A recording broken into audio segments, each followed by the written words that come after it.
नमस्कार दोस्तों, हमारे YouTube channel Sanwal classes for Uttarakhand में आप सभी का हार्दिक स्वागत है। दोस्तों, इस वीडियो में हम बात करने वाले हैं हिंदी वर्णमाला से संबंधित कुछ महत्वपूर्ण प्रश्नों पर। अब ये हिंदी वर्णमाला से संबंधित जो ये प्रश्न है, इससे पहले हमने जो हिंदी वर्णमाला है उसको हमने कंप्लीट कर लिया है। तो हिंदी वर्णमाला से संबंधित जो भी इम्पोर्टेंट एग्ज़ाम से संबंधित जितने भी इम्पोर्टेंट फैक्ट हैं और जितने भी इम्पोर्टेंट प्रश्न बन सकते हैं, उनको इस वीडियो में हम कवर करने की कोशिश करेंगे। तो आइए प्रारंभ करते हैं। और सबसे पहले जिन्होंने हिंदी वर्णमाला से संबंधित वीडियो नहीं देखी है, तो पहले आप उनको देखिए और फिर इसके बाद इन प्रश्नों को, ये जो प्रश्नोत्तरी है, आप इसको देखिए तो आपको इससे ज़्यादा समझ में आएगा। तो आइए प्रारंभ करते हैं विभिन्न परीक्षाओं में पूछे गए प्रश्न। तो ये जो विभिन्न परीक्षाएं हुई हैं तो उनसे संबंधित प्रश्न भी रखे गए हैं और जो कुछ अन्य प्रश्न हैं उनको भी इसमें शामिल किया गया है। तो आइए प्रारंभ करते हैं।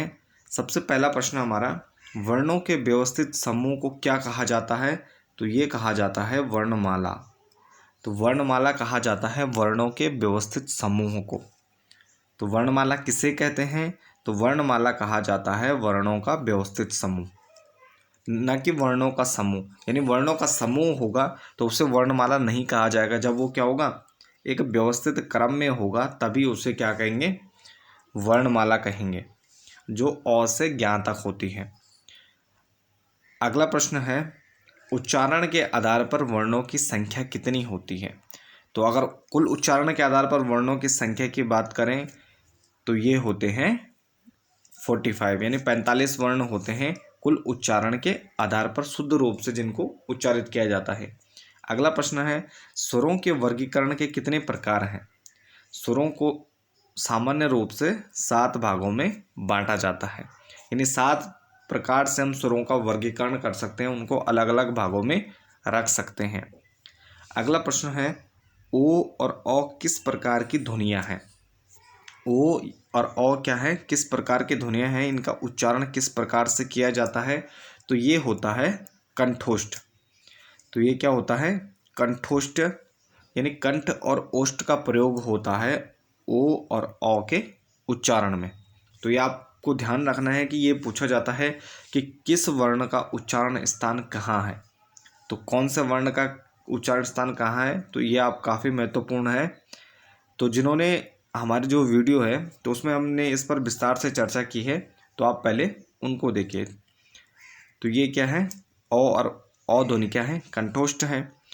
अगला प्रश्न है, वह वर्ण जो संयुक्त स्वर के अंतर्गत आता है? तो संयुक्त स्वर के अंतर्गत क्या आता है, अ वर्ण भी आता है। अगला प्रश्न है, हिंदी में दीर्घ स्वरों की संख्या कितनी होती है? हिंदी में दीर्घ स्वर होते हैं 7। हिंदी में दीर्घ स्वर की संख्या कितनी होती है? 7 होती है। जिनके उच्चारण में अधिक समय लगता है उनको दीर्घ स्वर कहते हैं। अगला प्रश्न है, जिन स्वरों के उच्चारण में मुख विवर या मुख द्वार बंद रहता है तो उसको कहा जाता है? तो जिन स्वरों के उच्चारण में मुख विवर, यानी उनका उच्चारण करते समय मुख द्वार क्या रहता है, लगभग बंद ही रहता है, पूर्ण बंद नहीं रहता, लगभग बंद ही रहता है, तो उसको क्या कहते हैं, उन स्वरों को संवृत स्वर कहा जाता है। अगला प्रश्न है कि निम्न में से कौन सा वर्ण विवृत स्वर है? तो विवृत स्वर है आ। अगला प्रश्न है कि निम्न में से कौन सा स्वर अवृतमुखी स्वर है? तो अवृतमुखी स्वर होता है औ, जिसमें उच्चारण करते समय मुख क्या है, वृत्ताकार नहीं होता है। अगला प्रश्न है, जिन स्वरों के उच्चारण में हवा मुंह के साथ साथ नाक से भी निकलती है उन्हें कहते हैं? तो उन्हें कहा जाता है अनुनासिक। क्या कहा जाता है, अनुनासिक कहा जाता है, जिनके उच्चारण में हवा मुंह के साथ साथ नाक से भी निकलती है। अगला प्रश्न है, लिपि चिन्हों के क्रमबद्ध समूह को क्या कहा जाता है? तो लिपि चिन्हों के क्रमबद्ध समूह को वर्णमाला कहते हैं। तो लिपि चिन्ह यानी वर्ण ही हो गए, उनको लिपि चिन्ह भी कहा जाता है। तो ये लिपि चिन्हों के क्रमबद्ध समूह को क्या कहते हैं, हम वर्णमाला कहते हैं। ये वर्णों के व्यवस्थित समूह को वर्णमाला कहा जाता है। इसमें कौन सा अमानक वर्ण है? तो ये कुछ इस प्रकार का है, यानी जो मानक नहीं है। जो सामान्य वर्ण नहीं है, मानक वर्ण नहीं है। तो कुछ इस प्रकार के वर्ण हैं, ये मानक वर्ण लिखा है इन्होंने, तो ये अमानक वर्ण है। अगला प्रश्न है कि वर्ण किसे कहते हैं? तो वर्ण क्या होती है? भाषा की सबसे छोटी इकाई होती है। वर्ण क्या होती है? भाषा की सबसे छोटी इकाई को क्या कहते हैं? वर्ण या ध्वनि कहते हैं। अगला प्रश्न है लेखन के आधार पर वर्णों की संख्या कितनी है? तो लेखन के आधार पर कुल कितने होते हैं? 52 वर्ण माने जाते हैं सामान्यतः। कितने माने जाते हैं? 52 वर्ण माने जाते हैं। और मुद्रण के आधार पर 55 वर्ण माने जाते हैं। लेकिन सामान्यतः अगर लेखन की बात करें, लिखने के आधार पर, तो वर्णों की संख्या होती है 52। और उच्चारण की बात करें तो अभी हमने पढ़ा था 45 प्रकार के क्या होते हैं? वर्ण होते हैं उच्चारणों के आधार पर। अगला प्रश्न है हिंदी में मूलतः कितने वर्ण हैं? तो हिंदी में 52 वर्ण हैं मूलतः। अगला प्रश्न है संयुक्त को छोड़कर हिंदी में मूल वर्णों की संख्या है, यानी अगर हम संयुक्त वर्णों को छोड़ दें तो उनको छोड़कर हिंदी में मूल वर्णों की संख्या कितनी है? तो ये होती है 48, क्योंकि हम जानते हैं कि अक्षर, तरा, ज्ञा और स्र ये क्या होते हैं? संयुक्त अक्षर होते हैं। और ये क्या होते हैं? दो से अधिक मतलब दो वर्णों से मिलकर बने हुए होते हैं, तो इसलिए इनको क्या कहा जाता है? संयुक्ताक्षर कहा जाता है। इसके बाद अगला प्रश्न है हिंदी में व्यंजन वर्णों की संख्या है। तो हिंदी में व्यंजन वर्णों की संख्या होती, सामान्यतः व्यंजन वर्णों की संख्या होती है 33। 33 व्यंजन वर्णों की संख्या होती है। और प्लस उसमें जब हम द्विगुण व्यंजन जोड़ देते हैं, द्विगुण व्यंजन होते हैं ड और ढ, जिनके नीचे बिंदी लगी होती है। तो इस प्रकार के ये व्यंजन होते हैं, इनको द्विगुण व्यंजन कहा जाता है या उच्छिप्त व्यंजन भी कहा जाता है। तो जब इनको ऐड किया जाता है इसमें, तो हिंदी जो व्यंजन वर्ण हैं वो 35 हो जाते हैं। तो इनकी कुल संख्या 35 हो जाती है। अगला प्रश्न है हिंदी में ध्वनियाँ कितने प्रकार की होती हैं? तो हिंदी में सामान्यतः ध्वनियाँ 4 प्रकार की होती हैं। अगला प्रश्न है स्वर कहते हैं तो जिनका उच्चारण लघु और गुरु में होता है, यानी जिनका उच्चारण क्या होता है? लघु और गुरु में होता है, उनको क्या कहते हैं? स्वर कहा जाता है।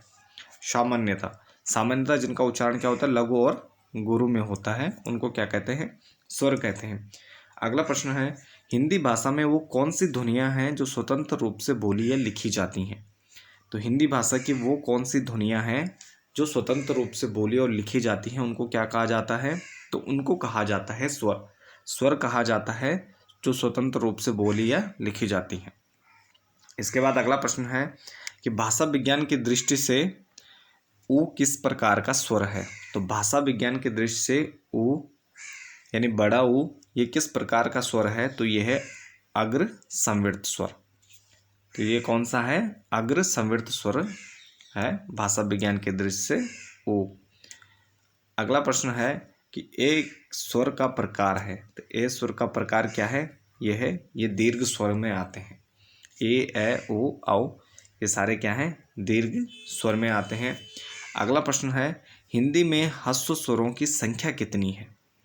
तो हिंदी में ह्रस्व स्वर माने जाते हैं 4। हिंदी में ह्रस्व स्वरों की संख्या कितनी है? तो हिंदी में ह्रस्व स्वरों की संख्या मानी जाती है 4। अगला प्रश्न है कि प्लुत स्वर कौन सा है? तो प्लुत स्वर कहते हैं जैसे जो नाटकों के संवादों में जो प्रयुक्त किए जाते हैं, ओम, या किसी को बुलाया जाता है राम, यानी जो क्या होता है? दीर्घ से भी जिनका उच्चारण ज़्यादा होता है, जो दीर्घ जो स्वर होते हैं, तो उनको उच्चारण करने से जिसमें अधिक समय लगता है, तो उनको क्या कहते हैं? प्लुत स्वर कहते हैं। और इसका उच्चारण नाटकों या संवादों या किसी को बुलाते समय किया जाता है। तो अगला प्रश्न है कि मात्रा के आधार पर स्वर कितने प्रकार के होते हैं? तो मात्रा के आधार पर स्वर होते हैं 3 प्रकार के। मात्रा के आधार पर कितने होते हैं? 3 प्रकार के। अगला प्रश्न है जीवा के आधार पर स्वर कितने प्रकार के होते हैं? तो जीवा के आधार पर हम स्वरों को बांटते हैं 3 प्रकार से। कितने प्रकार से? 3 प्रकार से, अग्र, मध्य और पश्च। अगला प्रश्न है निम्नलिखित में कौन सा अग्र स्वर नहीं है? तो अ क्या होता है? अग्र स्वर नहीं होता, ये मध्य स्वर होता है। अगला प्रश्न है हिंदी में स्वरों के कितने प्रकार हैं? तो हिंदी में सामान्यतः स्वरों के 3 प्रकार होते हैं। बाकी डिटेल में वीडियो को देखने के लिए आप जो हमारे वर्णमाला से संबंधित जो 2 पार्ट हमने डाले हैं तो उनको जरूर देखें, तब आपको इसमें ये अधिक से अधिक समझ में आएगा। अगला प्रश्न है हिंदी में स्वरों के कितने प्रकार हैं? तो हिंदी में स्वरों के 3 प्रकार हैं। अगला प्रश्न है हिंदी वर्णमाला में अंग आ क्या है? तो यानी जो हिंदी वर्णमाला में अंतिम स्वरों में जो अंतिम वर्ण होते हैं अंग आ, तो ये क्या होते हैं? ये इनको कहा जाता है अयोगवाह वर्ण। तो इनको क्या कहा जाता है? अयोगवाह वर्ण कहा जाता है। अगला प्रश्न है जिनके उच्चारण में दीर्घ स्वर से भी अधिक समय लगता है, तो वो क्या कहलाते हैं? तो ऐसे स्वर जिनके उच्चारण में दीर्घ से भी अधिक स्वर समय लग रहा है तो उनको कहते हैं प्लुत स्वर। क्या कहा जाता है? प्लुत स्वर कहा जाता है। अगला प्रश्न है निम्नलिखित में कौन स्वर नहीं है? तो यहाँ क्या होता है? स्वर नहीं होता है। अगला प्रश्न है उच्चारण के समय जीभ की स्थिति के अनुसार स्वरों के कितने भेद किए गए हैं? तो उच्चारण के समय जीभ की स्थिति के आधार पर स्वरों को 3 भागों में बांटा जाता है। अगला प्रश्न है भिन्न भिन्न स्वरों के मेल से जो स्वर उत्पन्न होता है उसे कहते हैं? तो भिन्न स्वरों के मेल से जो स्वर उत्पन्न होता है उसको क्या कहते हैं? संयुक्त स्वर कहा जाता है। अगला प्रश्न है कि स्वर किसका भेद है? तो स्वर भेद है वर्ण का। स्वर किसका भेद है? वर्णों का प्रकार है स्वर। अगला प्रश्न है किस शब्द में री स्वर नहीं है? तो दृष्टि में क्या होता है? री स्वर नहीं होता है। तो ये ऐसे प्रश्न हैं जो पिछले कुछ एग्ज़ामों में पूछे जा चुके हैं और जिनकी आगामी जो परीक्षाएं हैं तो उसमें आने की भी संभावना है। तो इसके बाद अगला प्रश्न है कि अयोगवाह कहा जाता है। तो अयोगवाह कहा जाता है अनुस्वार और विसर्ग को। जैसे अंग आ में जो प्रयुक्त होते हैं अनुस्वार और विसर्ग, तो उनको क्या कहा जाता है? अयोगवाह कहा जाता है अनुस्वार और विसर्ग को। इसके बाद अगला प्रश्न है ए और ए वर्ण क्या कहलाते हैं? ए वर्ण कहलाते हैं कंठ तालव्य। क्या कहलाते हैं? कंठ तालव्य इनका उच्चारण स्थान होता है ए। और ओ और औ क्या होते हैं? कंठोष्ठ होते हैं। वह ध्वनियाँ जो स्वरों की सहायता से बिना उच्चारित नहीं हो सकती वो क्या कहलाती हैं? तो वो कहलाती हैं व्यंजन। स्वरों की सहायता से बोले जाने वाले वर्ण क्या कहलाते हैं? व्यंजन कहलाते हैं। अगला प्रश्न है निम्न में कौन वर्ण अंतःस्थ नहीं है? तो अंतःस्थ क्या नहीं है? हा वर्ण क्या है? अंतःस्थ नहीं है। अंतःस्थ कौन से वर्ण होते हैं? तो या रा ला वा क्या होते हैं? अंतःस्थ वर्ण कहे जाते हैं। अगला प्रश्न है उच्चारण के दृष्टि से कौन सा विकल्प शुद्ध है? तो उच्चारण के दृष्टि से शाह क्या है? दंत सा होता है। अगला प्रश्न है दांत और जीभ के स्पर्श से बोले जाने वाले वर्ण को क्या कहते हैं? दांत और जीभ के स्पर्श से बोले जाने वाले वर्ण क्या कहलाते हैं? तो ये दंत्य वर्ण कहलाते हैं। अगला प्रश्न है उच्चारण के दृष्टि से संबल ध्वनि का कौन सा वर्गीकरण है? तो उच्चारण के दृष्टि से जो ये संबल है तो ये ध्वनि का कौन सा वर्गीकरण है? तो ये है संपृक्त ध्वनि। और संपृक्त ध्वनि का मतलब क्या होता है? जब कोई ध्वनि क्या है? दो अलग अलग से जुड़ रही हो। यानी ये देखो यहाँ पे माँ क्या है? सा से भी जुड़ रहा है और बा से भी जुड़ रहा है, संबल।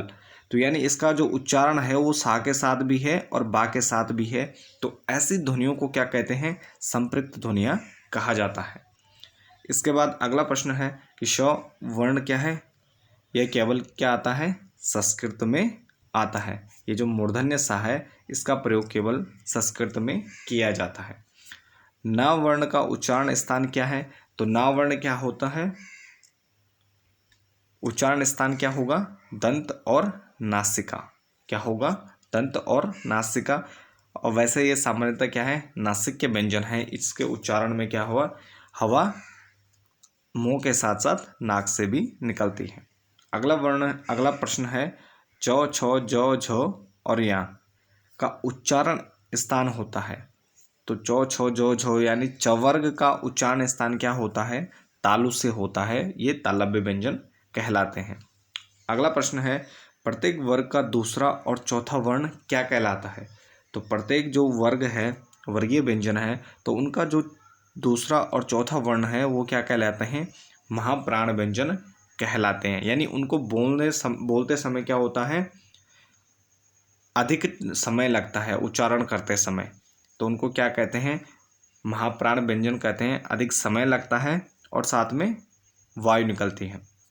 अगला प्रश्न है कि च वर्ग का उच्चारण मुंह के किस भाग से होता है? तो ये हमने अभी पढ़ा कि च वर्ग का उच्चारण क्या होता है? तालव्य या तालु से होता है। अगला प्रश्न है निम्नलिखित वर्णों में से पंचम अक्षर है, तो पंचम अक्षर क्या होता है? जो अंतिम वर्ण होते हैं, तो ये क्या होते हैं? ये माँ है इनमें से। संयुक्त व्यंजन है, तो संयुक्त व्यंजन कौन से होते हैं? 4 संयुक्त व्यंजन होते हैं, अक्ष, तर्रा, ज्ञा और स्रा, तो इसमें ज्ञा हो जाएगा। अगला प्रश्न है महाप्राण व्यंजन, तो महाप्राण व्यंजन जिनमें बोलते समय क्या होगा? हवा ज़्यादा निकले, तो इनको क्या कहते हैं? महाप्राण कहते हैं और ज़्यादा समय लगता है, तो इनको क्या कहते हैं? ख, छ, ठ, थ, फ, ये सारे क्या है? महाप्राण व्यंजन है। यानी जो दूसरा चौथा वर्ण क्या होता है? महाप्राण, और पहला, तीसरा और पांचवा वर्ण क्या कहलाते हैं? अल्प प्राण कहलाते हैं।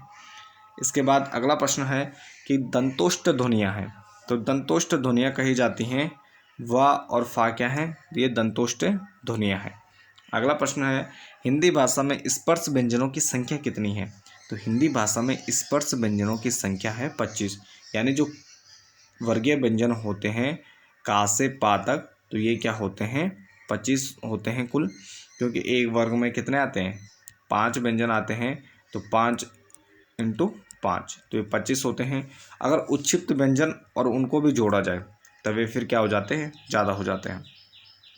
इसके बाद अगला प्रश्न है वर्ष व्यंजन, तो वर्ष व्यंजन क्या होते हैं? ये क्या कहे जाते हैं? वर्ष व्यंजन होता है ना क्या होता है? वर्ष व्यंजन। अगला प्रश्न है स्वर रहित रा का प्रयोग किया जाता है, स्वर रहित रा का प्रयोग किया जाता है पुनर्निर्माण में, तो स्वर रहित रा का प्रयोग कहाँ होता है? तो ये पुनर्निर्माण में इसका प्रयोग किया जाता है। अगला प्रश्न है कि अल्प प्राण वर्ण कौन से हैं? तो का और गा हैं इसमें। पहला, तीसरा, पांचवा वर्ण आपको ध्यान रखने क्या होते हैं? अल्प प्राण होते हैं। इसके बाद अगला प्रश्न है जिनके उच्चारण में स्वर यंत्रों में कंपन ना हो वो कहलाते हैं, तो जिन स्वरों के क्या हो? उच्चारण में स्वर यंत्रियाँ कांपे ना, तो उनको कहते हैं अघोष ध्वनियाँ। यानी ऐसे वर्ण जिनके उच्चारण में क्या हो? स्वर यंत्रों में कंपन ना हो, तो उनको अघोष कहा जाता है। अगला प्रश्न है प्रसन्नता में ध्वनि है, प्रसन्नता में ध्वनि है युग्मक ध्वनि, और युग्मक ध्वनि कहते हैं जब एक ही वर्ण व्यंजन वर्ण का क्या हो? 2 बार प्रयोग हो। जैसे ना आ रहे हैं, तो एक आधा ना और एक पूरा ना, तो ये प्रसन्नता है, तो इसमें एक ही वर्ण का क्या है? 2 बार प्रयोग हो रहा है, तो इसमें क्या हो जाएगा? युग्मक ध्वनि हो जाएगी। अगला प्रश्न है महाप्राण ध्वनि नहीं है, का क्या महाप्राण नहीं होता है? पहला वर्ण है अघोष वर्ण है, अघोष क्या होता है? हाँ, इसमें से क्या होता है? अघोष होते हैं। उच्छिप्त व्यंजन है, तो उच्छिप्त व्यंजन कहा जाता है ड और ढ को जिनमें नीचे बिंदी लगी होती है। आपको ध्यान रखना है कि ये बाहर से आए हुए व्यंजन है, ये बाद में इनका यानी मूल संस्कृत के व्यंजन नहीं है। अगला प्रश्न है उच्छिप्त ध्वनि का प्रयोग हुआ है, तो ये एक शब्द है पढ़ाई, पढ़ाई में क्या है? उच्छिप्त ये व्यंजन है ढा का प्रयोग हुआ है। अगला प्रश्न हमारा ज्ञा वर्ण वर्णों के संयोग से बना है, यानी जो संयुक्त अक्षर है ज्ञा या किससे मिलकर बना है? तो यह किससे मिलकर बना होता है? जा प्लस या, तो जा और या से मिलकर बना होता है ज्ञा। इसके बाद अगला प्रश्न है अक्षर, तर्रा और ज्ञा की गणना स्वतंत्र वर्णों में नहीं होती है, क्योंकि यह क्या है? अक्षर, तर्रा और ज्ञा की गणना क्या होती है? स्वतंत्र वर्णों में नहीं होती, क्योंकि ये क्या है? ये संयुक्त व्यंजन है, संयुक्त अक्षर है या संयुक्त व्यंजन इनको कहा जाता है। फो किस प्रकार का व्यंजन है? तो फो क्या है? महाप्राण, क्योंकि क्या है? ये दूसरा व्यंजन है। वर्गीय व्यंजन की बात करें तो दूसरे क्रम पे आ रहा है, तो क्या हो जाएगा? दूसरा, चौथा महाप्राण होते हैं। अगला प्रश्न है हिंदी शब्दकोश में अक्षर का क्रम किस वर्ण के बाद आता है। तो हिंदी शब्दकोश में अक्षर का क्रम किस वर्ण के बाद आता है, क, और ये क्या आता है, क के बाद आता है, क्योंकि ये किससे मिलकर बना होता है, क प्लस श से मिलकर बना होता है। अगला प्रश्न है कि शब्दकोश में श्रद्धा शब्द किस शब्द के पहले आएगा। तो शब्दकोश में श्रद्धा शब्द किस शब्द के पहले आएगा, तो ये आएगा श्रमिक। तो ये क्या आएगा, श्रमिक से पहले आएगा। अगला प्रश्न है वह छोटी से छोटी ध्वनि जिसके टुकड़े नहीं किए जा सकते। तो वह छोटी से छोटी ध्वनि क्या होती है, उसको वर्ण कहा जाता है। क्या कहा जाता है, वर्ण, और वर्ण के टुकड़े नहीं किए जा सकते। अगला प्रश्न है उच्चारण के आधार पर वर्ण के भेद होते हैं। उच्चारण के आधार पर वर्ण के भेद होते हैं दो प्रकार के, सामान्यतः दो ही प्रकार के होते हैं, स्वर और व्यंजन। अगला प्रश्न है जिन वर्णों के उच्चारण में दूसरे वर्णों की सहायता की आवश्यकता नहीं होती उनको क्या कहते हैं, स्वर कहा जाता है। यानी जो स्वतंत्र रूप से बोले जाते हैं, किसी दूसरे वर्ण की सहायता नहीं ली जाती है, तो स्वर कहलाते हैं। अगला प्रश्न है जिन स्वरों के उच्चारण में किसी स्वर के उच्चारण में लगने वाले समय को क्या कहा जाता है। यानी जब हम किसी स्वर का उच्चारण करते हैं तो जो उसमें समय लगता है उसको कहते हैं मात्रा।